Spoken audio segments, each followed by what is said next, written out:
Bəli, Böyük Qayıdış proqramı uğurla icra olunur. Bu çərçivədə Dövlət Məşğulluq Agentliyi tərəfindən azad edilən ərazilərimizdə aktiv məşğulluq tədbirləri də davam etdirilir. Belə ki, Cəbrayıl və Laçın rayonlarında növbəti əmək yarmarkaları keçirilib. Laçındakı yarmarkada 9 işə götürən tərəfindən 213 vakansiya təqdim olunub. Cəbrayılda baş tutan yarmarkada isə 13 işə götürən tərəfindən 100-dən çox vakansiya verilib.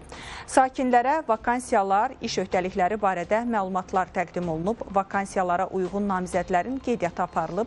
Yarmarkada sakinlərə həmçinin icra olunan məşğulluq tədbirləri barədə də məlumat verilib.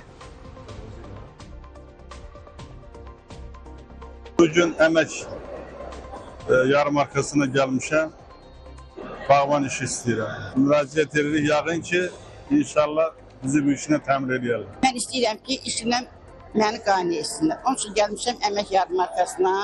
Burada elə bir ki, özümə uyğun tip üzrə bir dənə işlə məşğul olum. 8 nəfəri həkim, 8 nəfəri orta tibb işçisi olmaqla 30 nəfərə yaxın sakini işlə təmin edilməsində Laçın rayon mərkəzi xəstəxanası xidmət göstərmişdir.